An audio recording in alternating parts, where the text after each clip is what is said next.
Hello मेरे fashion designer, कैसे हो आप लोग। आई होप सब लोग बहुत अच्छे होंगे। तो गाइज़, आज का वीडियो बहुत ही इम्पॉर्टेंट और पैकेज भरा वीडियो है, क्योंकि इस छोटे से वीडियो में आपको हर एक चीज़ बताने वाली हूँ।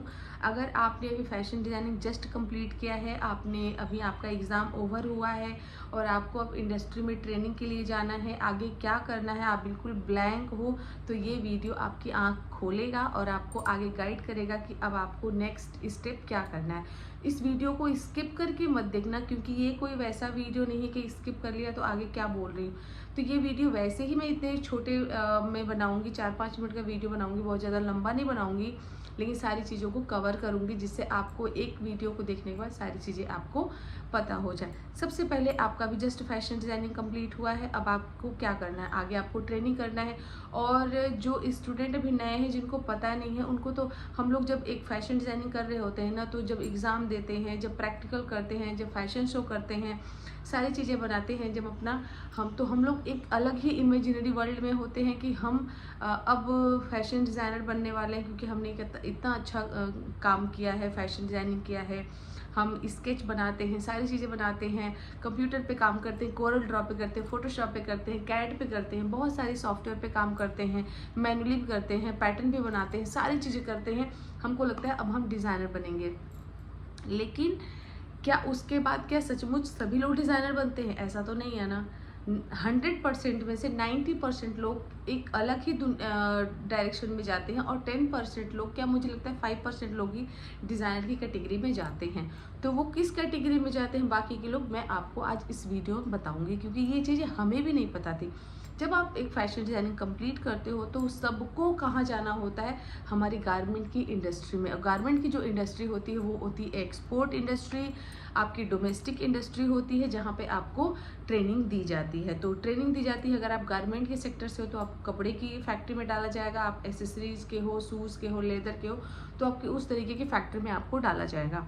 जब आप ट्रेनिंग करने के लिए जाते हो तो ट्रेनिंग के टाइम पे 1 महीने 2 महीने की आपकी ट्रेनिंग होती है। ट्रेनिंग के टाइम पे भी हम बहुत सारी चीज़ों को लेके नॉलेज नहीं लेते हैं।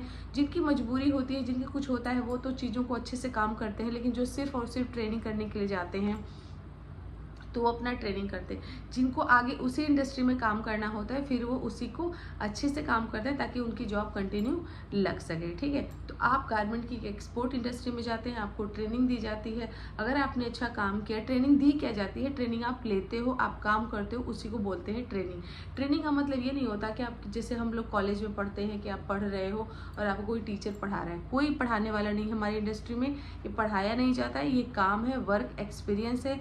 तो यहाँ आपको खुद चीज़ों को, जो काम होता है इंडस्ट्री में, क्या काम होता है, कैसे होता है, प्रोसीजर क्या होता है, ये खुद हमें वहाँ पे करना होता है, चीज़ों को समझना होता है किसी सीनियर के अंडर में रह करके।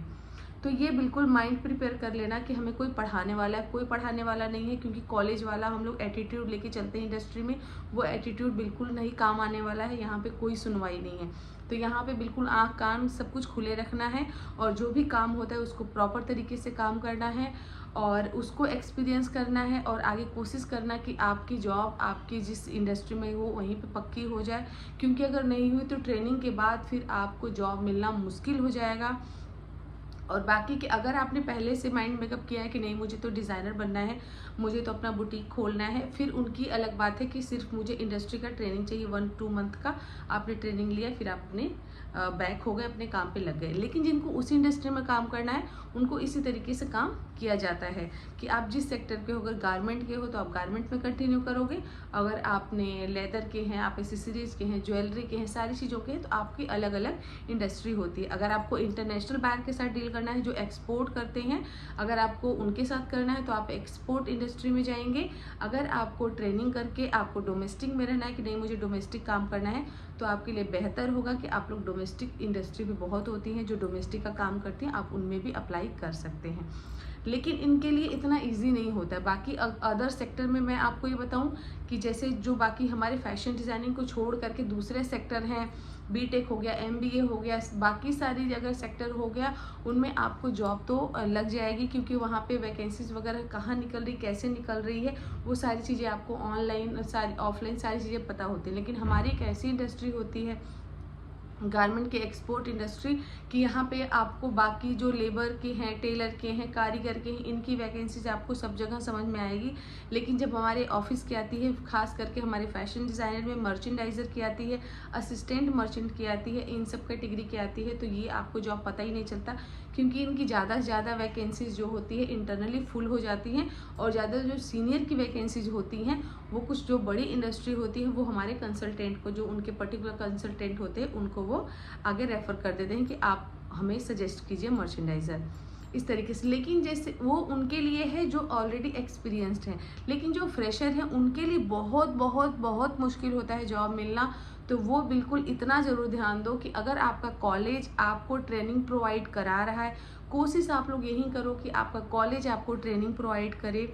आप कोशिश करो कि 1 महीने की अगर आप ट्रेनिंग करने आ रहे हो तो 1 महीने का दिमाग में मत रखना, क्योंकि इंडस्ट्री में जब आप आते हो आपको फ्री में काम कराया जाता है, तो आप कम से कम 2 से ढाई महीने 3 महीने आप ट्रेनिंग करो फ्री में, जब तक आप वहाँ पे एक कहते हैं ना कि आपको एक्सपीरियंस ना हो जाए, काम का नॉलेज ना हो जाए। पैसे शुरू में बिल्कुल मत देखना, काम का नॉलेज ना हो जाए आपको, और जब तक आपको ये ना लगे कि नहीं मैं कैपेबल हूँ कि अब मेरी जॉब कंटिन्यू लग जाएगी, यहाँ पे नहीं लगेगी तो मेरी अदर जगह लग जाएगी। तो इस तरीके से जब आपका कॉन्फिडेंस हो जाए तभी आप ट्रेनिंग को कंप्लीट करके छोड़ना, अदरवाइज आप कंटिन्यू करना, क्योंकि शुरू के 6 महीने अगर आपको पैसे नहीं मिलते हैं तो कोई बात नहीं, क्योंकि घर बैठ जाओगे अगर आप 1 महीने की ट्रेनिंग लेने के बाद, तो घर बैठ के फिर आपके लिए जॉब मिलना मुश्किल हो जाता है। किसको फ़ोन करोगे, कहाँ फ़ोन करोगे, कुछ पता ही नहीं है।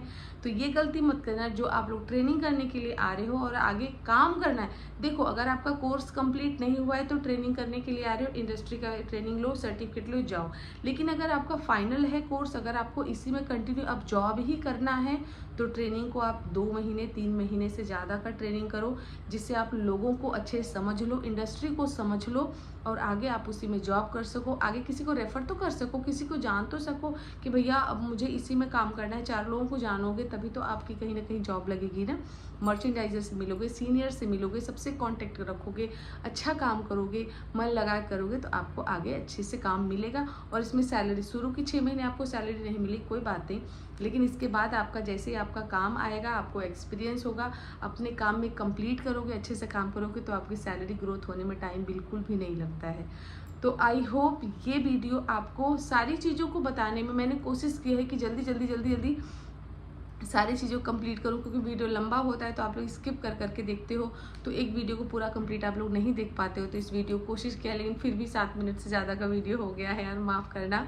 तो वीडियो कैसी लगी ज़रूर कमेंट करके बताना, और जो टॉपिक जो पॉइंट्स मुझसे मिस हो गए हैं वो ज़रूर आप लोग कमेंट करके बताना, ताकि मैं आपको नेक्स्ट वीडियो में उस चीज़ों को क्लियर कर सकूँ। ठीक है, अगला वीडियो किस टॉपिक पे होगा कमेंट ज़रूर करना, और मिलती हूँ आप लोग से अगले वीडियो में। तब तक के लिए thank you so much, bye bye and take care. Best of luck for everyone who is going to part of our export industry. Bye bye.